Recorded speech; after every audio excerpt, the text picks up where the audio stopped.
교독한 로마서 13장 8절부터 마지막 14절까지 말씀 중심에서 율법 준수와 재림 준비, 율법 준수와 재림 준비라는 제목으로 하나님 말씀 증거하겠습니다.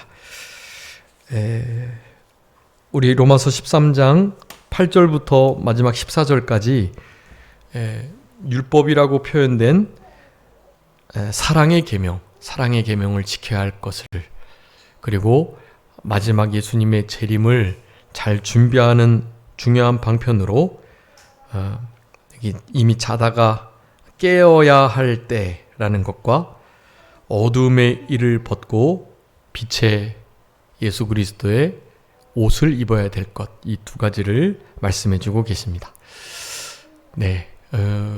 이게 율법을 준수하는 것이 곧 예수님의 재림을 잘 준비하는 일인데요.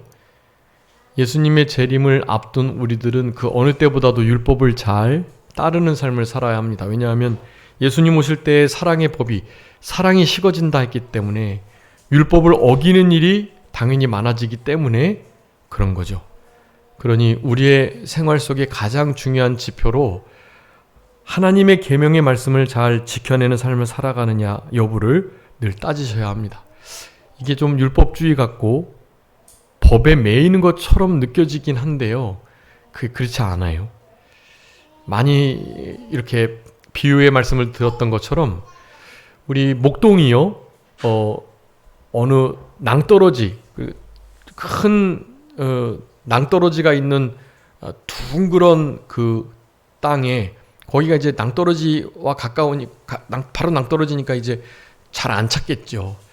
그런 데를 이제 목동이 발견하면 거기다가 이제 양떼를 풀어놓고 꼴을 먹여야 되잖아요. 그런데 위험하니까 꼴을 먹다가 그냥 낭떠러지로 다 떨어질 수 있거든요. 그래서 그 푸른 초원, 그렇지만 낭떠러지 있는 그 가운데다가 말뚝을 박고 거기서 그 반경으로 낭떠러지 떨어지지 않을 정도로 끈을 매가지고 양들에게 목을 다 그렇게 끈에 매는 거예요. 그러면 그네들이 매여 있는 그 끈이요, 사실은 양들을 올가 매는 것 같고 또 이게 마치 형식 같고 그것이 족쇄가 돼가지고 양들을 자유를 억압하고 되게 안 좋은 것처럼 보여도 여러분 그 끈이 없다면 어떻게 되겠어요? 그 꼴을 먹다가 죽는 경우가 생긴단 말이에요. 낭떠러지로 떨어지고 막. 그래서 그가 맨 목동이 양들에게 메어준 그 줄은요, 그런 걸 올무라고 말하는 게 아니. 그런 게 바로 양들을 향한 목동의 사랑이고 생명줄이고 그 줄 자체가 목동이나 마찬가지인 상황이 우리 주님께서 우리를 그렇게 붙들고 계시다라는 것입니다. 그러니까 우리도 예수님을 붙들고 그 계명을 준행해 나가야 하는 거예요. 우리는 구원을 잃어버리지 않습니다. 제가 예전에 예수님과 우리의 교제와 손 붙들미 어떤 모습인지 이렇게 말씀드렸었어요. 이렇게 잡고 있는 거예요. 이렇게 잡고 있으니까 안 떨어집니다. 이거는 딱 이렇게 잡고 있으면. 특별히 우리 주님은 이거를 절대로 놓으시지 않죠. 우리가 가끔씩 주님을 놓고 내 마음대로 막 손으로 뭐 하려고 하니까 주님을 놓고 주님을 멀리 떠나게 된단 말이에요. 주님은 우리를 항상 이렇게 붙들고 계세요. 주님이 우리를 붙잡는 이 상황을, 주님 나를 꽉 구속하고 있다, 나를 막 아프게 막 이루고 있다, 이렇게 생각하면 안 되는 거예요. 구원의 줄을 놓지 않으시는 주님을 그렇게 표현하고 있는 거거든요. 여러분, 율법 준수는 마지막 때에 우리들에게 요구하시는 너무나 분명한 진리인데요. 그것을 율법주의로 매도하고 우리에게 하나님께서 줄을 여러 가지 큰 짐을 지어주셨어 라고 생각하시면 안 된다. 진리를 알지니 진리가 너희를 자유케 하겠다. 그 진리가 우리들에게 율법 준수를 요구하고 있는 거예요. 그것이 결코 자유와 멀다라고 생각하시면 안 된다. 율법을 사랑하고 진리를 준행하는 것 자체가 자유다. 그때 우리의 영혼의 참 자유가 허락된다라는 거, 여러분 이것을 잊지 않으셔야 되겠습니다. 자, 그래서 율법 준수하는 이 일과 재림을 준비하는 것은 어떻다? 같은 거예요. 자, 율법 준수의 중요한 이유가 채무관계가 성립돼서 그래요. 우리는 주님이 우리를 위해서 목숨을 버리셨기 때문에 우리는 그분을 위해서 우리도 목숨을 버려야 할 의무가 있는 거예요. 주님이 우리를 위해서 죽어주셨으니. 이런 사람들이 있습니다. 누가 나를 위해서 죽어달라 그랬어? 네, 그렇게요. 그거는 되게 막 논리적인 사람 같지만, 그리고 뭔가 본질을 파헤치는 사람 같지만 그렇지 않아요. 그냥 예의 없는 사람일 뿐이에요. 목숨 건져줬더니 보따리 내놓으라고 하는 것과 똑같습니다. 배은망덕한 거예요. 누가 나를 위해서 죽어달라고 내가 언제 그랬나? 그런 말을 하면 안 되는 거예요. 한번 지옥에 들어가 봐야 정신을 차릴는지. 그런 사람들이 본인이 되게 이렇게 막 젠틀하고 시크하고 뭔가 이렇게 합리적이고 논리적인 사람인 것으로 생각한단 말이죠. 절대로 그렇지 않습니다. 주님이 우리를 위해서 죽어주신 이 사실은 사실 무엇으로도 바꿀 수 없는 진리이고, 그것을 우리가 값을 지불한다고 치른다고 해서 되는 일이 아닌 거예요. 그냥 전적인 은혜. 그래서 긍휼과 자비, 사랑의 채무를 우리가 진 자들입니다. 우리는 그것을 갚을 길이 없고, 갚는 유일한 방편 가운데 하나는 우리가 받은 이 긍휼과 사랑과 은혜를 다른 사람들에게 전하고 흘리는 일이라는 거예요. 다른 사람에게 빚을 지우시면 안 됩니다. 다른 사람에게 빚져도 안 되고요. 우린 복음의 빚진 자로 예수님의 사랑의 빚을 진 사람들이에요. 그러니까 다른 빚 더 이상 지면 안 돼요. 사랑의 빚조차 더 이상 지지 않도록 힘쓰고 그 빚을 조금이라도 상환하려고 하셔야죠.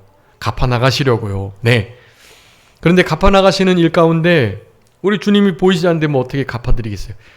주님이 사랑하시는 우리의 이웃들, 한 지체 형제들에게 주님의 사랑을 베푸는 거죠. 우리는 사랑의 빚을 진 자니까 사랑을 다른 사람들에게 나누어야 할, 베풀어야 할 의무가 있는 자라는 것. 그것을 우리 오늘 본문에 8절부터 10절까지 말하는 거예요. 이 말씀은 아주 많이 인용했습니다. 그리고 8절부터 14절까지 말씀은 제가 몇 번 이렇게 전했던 기억이 나고, 우리 산정교회에서도 2022년 촌지 하여간 2021년인지 하여간 말씀 전했어요. 이 본문을 가지고 주일 오후에. 그래서 그때 기억나는 게 여기 8절부터 14절까지 해가지고 크게 세 대지로 이 11절에 있는 것, 너희가 이 시기를 알거니와 그랬죠. 이 시기를 알아라 라는 제목을 가지고, 이 시기가 어떤 시기냐? 첫 번째 8절부터 10절까지 사랑해야 할 시기다 이제는. 네. 그리고 두 번째는 자다가 깰 때가 된 시기다. 네. 자다가 이제는 좀 깨어서 일어나야 된다. 그 말씀을 드렸던 것 같고, 마지막 세 번째는 우리 12절 말씀, 그러니까 8절부터 10절, 그리고 11절, 그리고 12절부터 14절, 이게 세 큰 대지로 말씀을 드렸던 것 같아요. 마지막 대지는 어둠의 일을 벗고 빛의 갑옷을 입는, 예수 그리스도 옷 입는 시기여야 한다라는 거예요.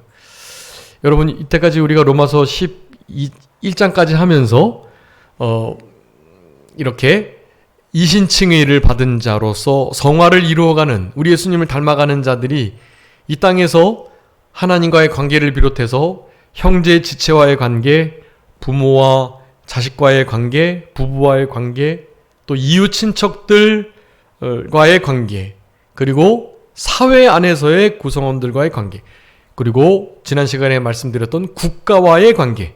여러분, 국가와의 관계는 뭐라고 말씀드렸죠? 지난 시간에 13장 1절부터 7절까지. 우리는 국가의 권세에 뭐 해야 된다?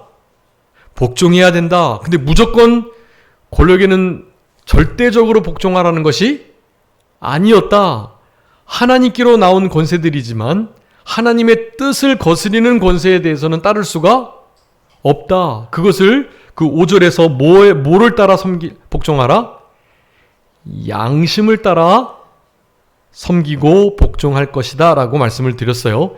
양심을 따라 잘 섬겨야 되고 무서워서가 아니라 공권력이 나름의 권력을 가지고 있어서 그게 두려워서가 아니라 침을 뱉어가지고 5만원 3만원 경범죄 벌금을 끊을 것이 두려워서 침을 못 뱉는 게 아니라 자원하는 마음으로 선진 시민의식을 가지고 환경을 깨끗이 하려고 하면서 내 방에다가 우리가 침을 못 뱉듯 사람들이 다니는 길에도 침을 뱉지 않으려는 자연스러운 마음을 갖는 그 자세가 중요해요. 그게 바로 양심씀이고 그 양심 중에 최고의 양심은 성령의 말씀에 비판받고 조명을 받는 신앙 양심이다. 신앙 양심이 깨끗하고 청결한 양심 또한 선하고 착한 양심이라고 표현된 바로 그 신앙 양심. 그 양심을 날카롭게 써서 이것이 복종을 해야 할 국가의 권세인지 그렇지 않은지를 잘 분별해서 살아가야 된다.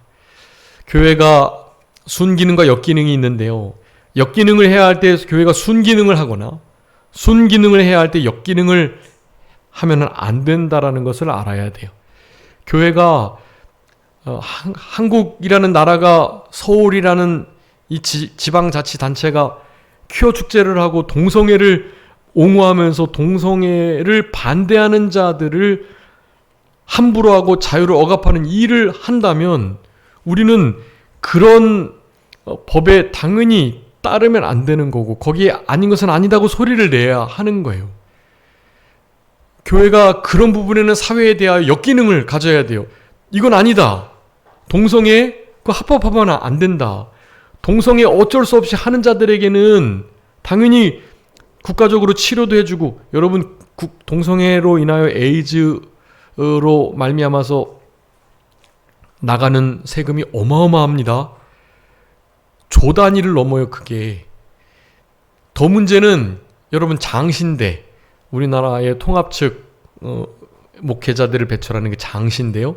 거기 안에 동성애가 퍼져서 거기 안에서 에이즈 환자가 발생했고 그래서 당연히 에이즈 약을 그 학교에 많이 투입을 했는데도 이 총장이라는 사람이 그걸 전면 부인하고 우리는 그런 일이 없다는 거예요. 전수조사하면 되는데 에이즈는 전수조사해야 할 만한 중차대한 일이거든요. 그게 삽시간에 퍼지는 일이고 정말 큰 일이에요. 그게 일반 대학이 아니라 기독교 학교에서 다른 데는 몰라도 기독교 학교가 그런 걸 반대하고 들고 일어나서 동성애를 합법화하면 안 된다. 그러니까 동성애 하는 자들을 처벌하라는 얘기를 하는 게 아니에요. 여러분 동성애자들은 교회가 잘 받아주고 동성애자들을 위해서 기도해주고 그들이 동성애에서 벗어날 수 있도록 유일하게 진심으로 사랑해 줄 수 있는 기관은 교회뿐이에요. 동성애를 인정하고 동성애자들을 사랑해 주는 건 우리의 책임이라니까요. 그런데 그것을 합법화하는 것은 전혀 다른 문제인 거예요. 합법화가 되잖아요. 그러면 동성애가 죄라고 지정하는 이런 성경책은 불온서적이 되는 거예요. 레위기, 민수기, 신명기 그 부분 찢어야 돼요. 사실 찢지 않고 이것을 보면 불법자로 동성애 합법화된 것을 반대하는 그러한 세력들이 돼서 벌금을 물거나 실제로 감옥에 가게 돼 있어요. 동성애가 합법화가 되면은 말이죠. 그게 아주 무서운 거예요. 동성애가 합법화가 된다라는 의미는 동성애가 불법이다, 죄다라고 말하는 것이 죄가 되는 상황이 된다라는 뜻이에요. 동성애를 합법화하는 것이 아니라 동성애를 인정해주고 그들을 정죄하지 않고 그들을 교회에서 잘 품어주는 일을 우리가 감당해야 하는데 교회가 잘못됐다는 건 잘못됐다. 난 동성애 합법화하는 합법화하는 걸 원치 않는다. 동성애가 나는 잘못됐다고 생각한다라는 말을 할 수는 있어야죠. 동성애자들이 동성애를 지금 자유롭게 대한민국에서 하는 것처럼 동성애가 잘못됐다고 말할 수도 있어야 한다라는 거예요. 근데 그것이 동성애가 합법화되는 시점으로 불법이 돼버리는 상황이 되는 거예요. 딱 동성애법뿐만 아니라 평등법부터 시작해가지고 차별금지법이 다 그와 같은 길을 가고 있는 것입니다. 이게 우리 교회에서 신학교에서 이런 사회의 흐름을 역행하는 역기능을 감당해야 하는 거예요, 교회가. 근데 그 역기능을 감당하지 않고 있다? 역기능을 해야 할 때 순기능을 하고 있다. 그것은 악기능을 하게 되는 거죠. 악기능. 교회가 결코 그런 자리에 서면 안 되는 거예요. 근데 이미 우리 한국교회 60%, 70% 이상은 그렇게 지금 악기능을 하고 있습니다. 순기능을 해야 할 때는 역기능을 하고 있고, 역기능을 해야 할 때에는 말이죠, 순기능을 하고 있으니, 이게 로마서 13장의 말씀을 왜곡했고 잘못 깨달았고, 그래서 하나님의 진노하심을 피할 수가 없는 우리 대한민국이 되어버린 거예요. 그래도 남은 그루터기 거룩한 씨가 있고, 주님은 남은 자들을 보시고 예루살렘 거리를 향해 사랑과 공의, 정의를 실행하고 행하고 원하는 몇 사람요? 한 사람. 한 사람이라도 찾으면 예루살렘을 망하지 않게 해주시겠다고 하셨던 우리 하나님이세요. 우리가 이 시대에 예루살렘 거리에 의인, 공의와 정의, 사랑을 추구하는 자 한 사람이 되면 되는 거예요. 우리 산정교회 한 교회만이라도 그렇게 성결하게 바로 서 있으면 우리 교단이 우리 교회를 통해서 복을 받고, 우리가 속해 있는 그 공동체와 가정과 사회가, 직장이, 사업장이 실제로 하나님의 복을 받게 되는 것입니다.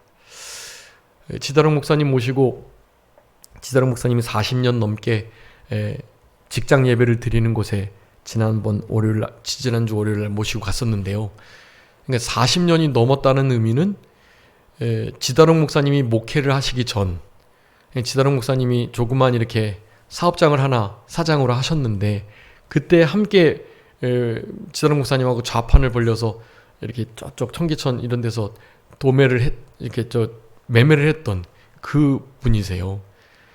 형님처럼 모시고 있고, 그러다가 이제 지다롱 목사님이 신학을 하시니 신학하면서 이제 성경 공부를 하기 시작했고, 그러다가 이제 지다롱 목사님 목사 되시니까 우리 저기 회사에 좀 나와서 매주 월요일마다 예배를 드려달라.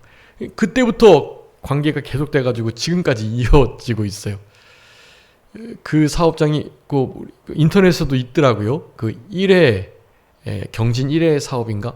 거기에 허스키바나라고 되게 좋은 엔진 톱하고, 또 드림워크인가? 뭐 이렇게 이렇게 막 잔디하고 가정용 막 도구들 있잖아요. 그런 거 파는, 그런 것을 이제 총판을 하는 곳이에요.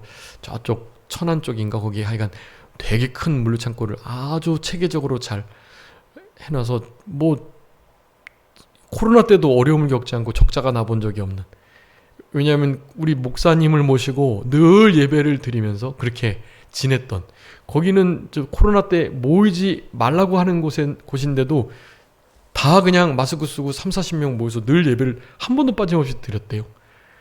이제 목사님이 너무 힘드시니까 이제 한 달에 한 번만 이제 와달라고 그랬대요. 그래서 관계된 목사님들이 17분이 넘고, 17분이 돌아가면서 한 달에 이렇게 한 번씩 서도 1년, 2년, 3년 지나야 한 번씩 차례가 돌아온다는 거예요. 근데 거기에 주강사, 무조건 매달 한 번씩은 우리 지다롱 목사님 모시고 그렇게 말씀을 듣는다고 하더라고요. 참 복된 기업이고, 지다롱 목사님과 그 사장님, 그리고 거기에 믿는 성도가 한 40%가 채 안 되더라고요. 그런데 거기에 들어가는 조건은 다른 게 아니에요. 월요일에는 무조건 예배를 드려야 된다. 원치 않으면 우리 교회 입사 안 하면 된다. 그래서 믿지 않은 사람이라도 불교고 뭐 천주고 다 계약서를 쓸 때 무조건 예배에 참여하는 거예요, 그냥. 그래서 주께로 돌아온 사람들이 아주 많고요. 하나님 참 기뻐하시는 기업이에요. 여러분, 우리 한 사람이 바로 서가지고 주님 앞에 머물면 하나님의 복이 우리를 통해서 통로가 돼가지고 우리의 이웃에게 흘러가는 역사가 나타나게 되는 것입니다. 주님은 그런 걸 바라시는 거예요. 여러분, 지금 이때는 진짜 무엇보다 사랑해야 할 시기입니다. 그 사랑이 죄까지 사랑하면 안 되고, 그렇다고 사람을 미워하면 안 되고요. 사람을 사랑하고 죄는 철저히 미워하는, 동성애는 너무나 잘못된 죄악이지만 동성애를 하는 사람들은 우리가 끝까지 품고 사랑해줘야 할 대상이에요. 그렇지만 그들 잘했다, 그거 법적으로 맞다 옳다라고 인정해주면 그건 안 되는 거죠. 그것을 그리할 수 없다고 소리를 내야 하는 거예요. 우리의 사회적 관계를 바로 하는 교회로서의 역할로 잘 서 있을 때 여러분 그게 멋진 교회가 되는 거예요. 당당히 선 교회. 여러분 주님을 의지하면서 그런 부분에 아닌 것은 아니다고 당당히 말할 수 있는 사람. 그게 그리스도인의 그게 멋인 거예요. 그리스도인의 멋. 그 멋을 추구하면서 살아가는 자들에겐 주님으로부터 오는 기쁨과 즐거움이 있어요. 그리스도의 진짜 낙을 그런 멋을 제대로 나타낼 때 낙을 누리게 되는 거거든요. 우리에게 요구하시는 바입니다. 율법 준수와 재림 준비 같은 거고 마지막 때에 특별히 사랑이 식어지고 음란이 성행하는 이와 같은 때에 죄를 철저히 미워하고 그렇지만 사람을 사랑하면서 하나님 말씀을 준행하는 사랑을 실제로 실천해내는 우리들 될 수 있도록 힘을 쓰셔야 되겠습니다. 자, 그래서 오늘 본문 이 8절부터 14절까지 그렇게 세 부분으로 나눌 수 있어요. 8절부터 10절까지 지금은 사랑해야 할 시기다. 사랑 거기다 그렇게 써주시고 11절에 여기는 자다가 깸이라고 써요. 깸 사랑 깸 그리고 12절부터 마지막 14절까지 뭐예요? 어둠의 일을 벗고 빛의 갑옷 빛 쓰시면 돼요. 그래서 그때 기억나는데 그 1년 2년 전인지 하여간 주일 오전 예배 때 요 사랑해야 할 시기 자다가 깨야 할 시기 그리고 어둠의 일을 벗고 빛의 갑옷을 입어야 할 시기라고 하면서 사자빛 했던 기억이 나는데 기억하시나요? 사자빛. 제가 첫 글자 따는 걸 좋아하는데 사자빛. 사랑해야 할 시기, 자다가 깰 시기, 어둠의 일을 벗고 빛의 갑옷을 입어야 할 시기, 예수님의 옷을 입어야 할 시기. 사자빛. 여러분 이 사자빛을 이 시기는 사자빛을 드러내야 할 때입니다. 사자빛. 네. 사랑해야 할 시기, 자다가 깨어야 할 시기, 어둠의 일을 벗고 빛의 갑옷을 입어야 할 시기, 그리스도로 옷 입는 시기, 네, 빛, 어둠의 일을 벗어버리고 빛의 역할을 감당해야 할 시기. 여러분 이 세 가지 우리들에게 하나님께서 로마서 13장 후반부의 말씀을 통해서 실제적으로 권면하시는 말씀입니다. 네. 우리가 몇 분에 시작했죠? 10분에 시작했죠. 20분? 그러면 10분에 맞추면 되는 거죠. 네, 10분에. 네. 이제 10분 남았습니다. 자, 여러분, 제가 이 세 가지 분명히 말씀드렸습니다. 나중에 한번 노트한 거 한번 살펴주세요. 거기에 사자빛 제가 명확하게 이렇게 설명해 드렸으니까. 여러분, 사랑해야 할 시기인데요, 지금. 우리 13절에 8절에 보면 그 율법이 사랑의 계명이에요. 자, 그래서 그 율법을 다 이루는데 그 율법을 다 이루는 대표적인 계명이 뭐라고요? 8절에 남을 사랑하는 자. 네, 남을 사랑하는 자가 율법을 다 이루었대요. 그러니까 다른 율법들 이렇게 약간 잘 못 지켜도 일단 남을 사랑하는 이 계명을 잘 지켜내면 그 사람은 이미 어떻게 해요? 율법을 다 이룬 거예요. 다 이룬 사람이에요. 그러니까 어마어마한 계명이죠. 다른 사람들에게 사랑의 빚을 지우는 거예요. 우리 큰 목사님이 늘 말씀하셨어요. 사랑으로 다른 사람을 뭐 해라? 잡아먹어라. 사랑으로 이기라는 거예요. 원수도 나한테 되게 못하는 사람 있죠. 그 사람도 사랑으로 잡아먹으래요. 그러니까 그 사람에게 사랑의 빚을 지우라는 거예요. 나를 막 공격했어요. 그 사람이 생각할 때 저 사람도 나에게 반격하겠지? 하는데 웬걸? 저 사람은 이상하게 나를 공격을 원수함 갖고 반격 안 하고 해코지 안 하고 그런단 말이죠. 이상한 거죠. 자기 계산에 맞지 않는 거죠. 나에게 다시 한번 이게 복수를 해야 나도 더 큰 복수를 할 건데 아무리 막 어떻게 해도 반응을 안 하니까 재미없어가지고 야 너 도대체 어떤 뭐 어떻게 된 사람이냐 너 이렇게 나온다는 거예요.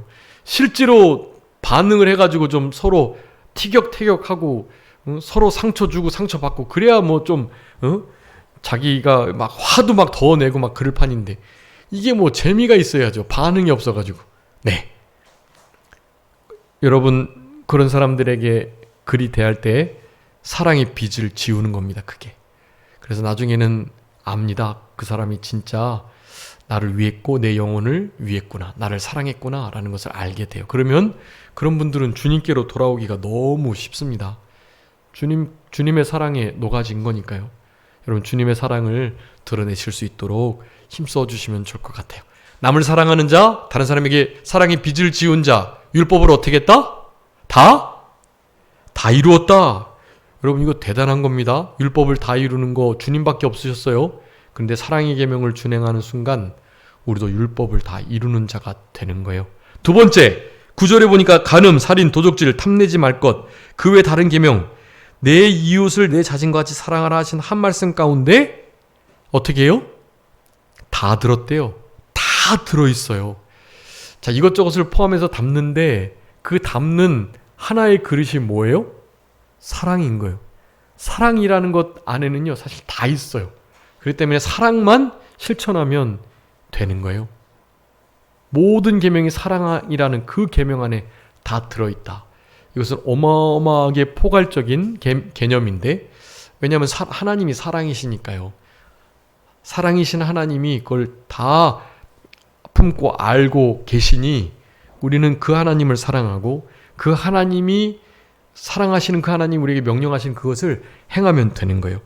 마지막 세 번째 10절에서는 이렇게 말합니다. 사랑은 이웃에게 악을 행하지 않는데, 악을 행하지 않는 정도가 아니라 적극적으로 선을 행하고 화평을 쫓아야죠. 심지어 원삼위서 저축목이 말씀드렸죠. 그리고 오리를 가고자 할 때는 심리까지 동행하고, 겉옷을 취하려 그러면 속옷까지도 내어주고 말이죠.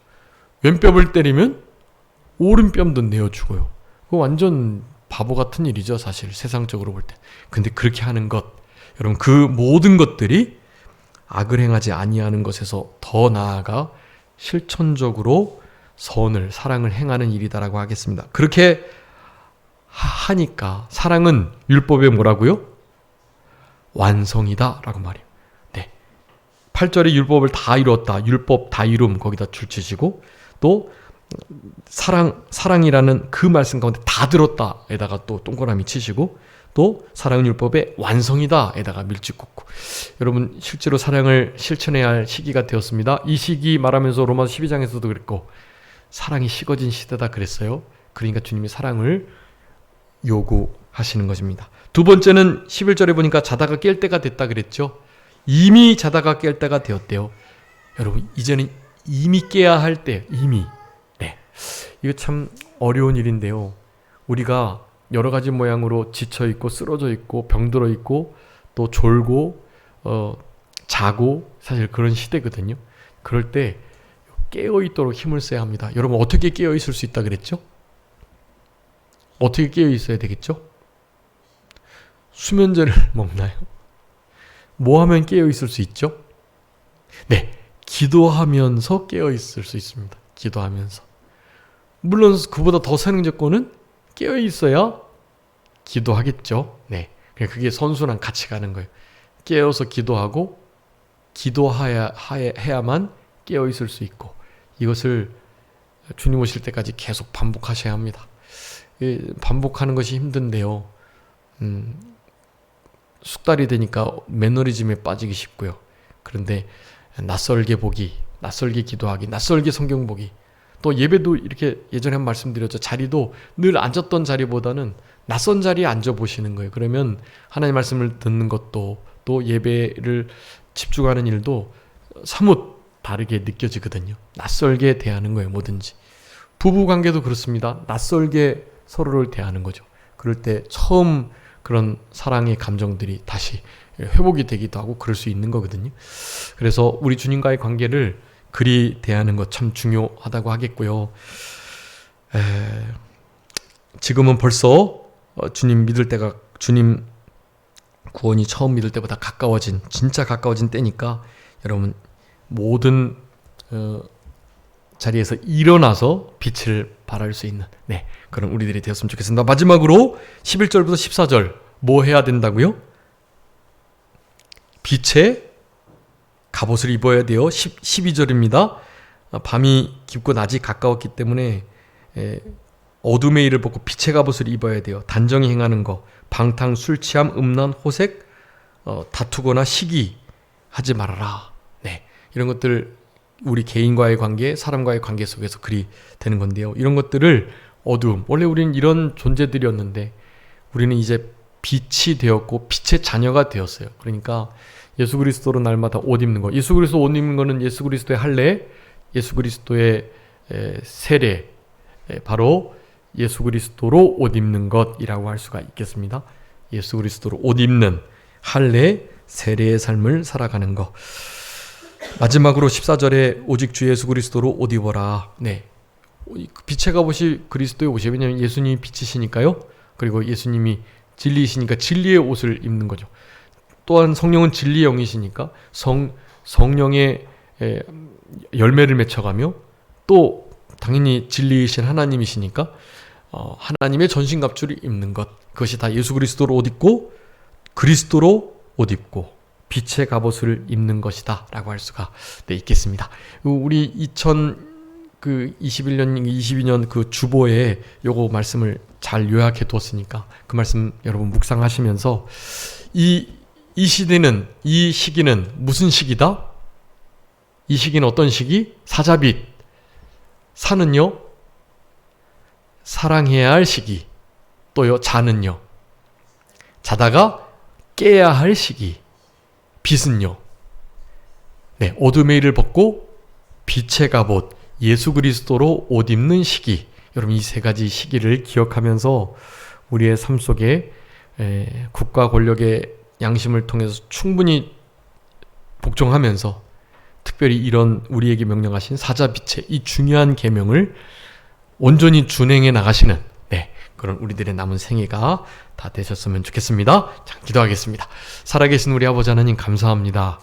이 시기를 알거니와 자다가 깰 때가 되었고 구원이 처음 믿을 때보다 가까웠으니 이제는 이렇게 살아가라고 명령하시면서, 첫 번째는 그 사랑이 모든 계명을 다 이룬 것이며 그 사랑 안에 모든 율법의 계명이 다 들어있고 궁극적으로 그 사랑이 율법의 완성인 것을 우리들에게 너무나 명확하게 교훈하시는 하나님 감사합니다.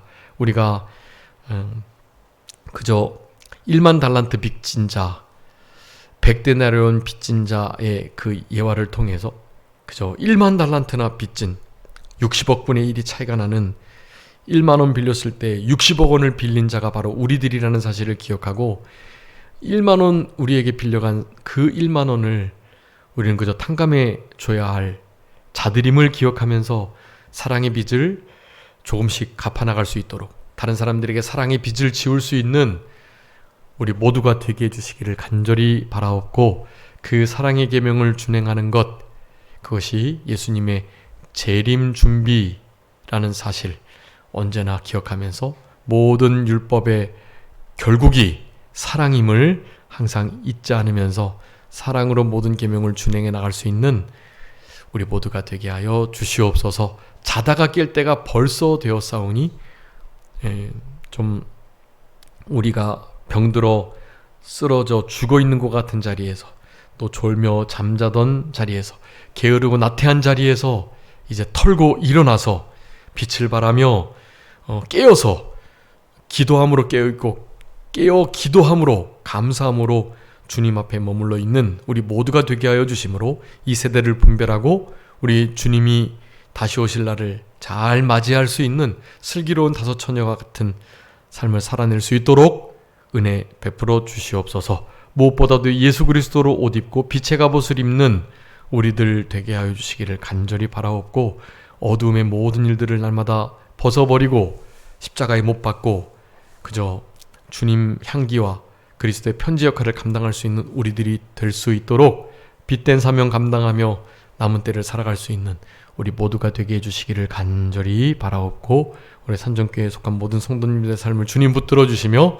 한 주간 우리 박병환 성도님과 박기은 성도님, 우리 은서민서 태정이 하나님께서 특별히 권고하셔서 하나님이 기뻐하시는 믿음의 경건한 가정 이룰 수 있도록 주님께서 은총을 더하여 주옵소서. 아버지 하나님, 그저 모든 것 주님께 맡기오니 오늘 하루도 하나님 영광 받아주시고 이번 한 주간 주님께서 주시는 큰 은혜의 역사 속에 승리하면서 우리 주님의 주님께 승리의 계가를 드릴 수 있도록 우리 주님 은혜 베풀어 주시기를 간절히 바라옵고 그저 모든 것 주님께 맡기오며 살아계신 예수 그리스도의 이름으로 기도 올리옵나이다. 아멘.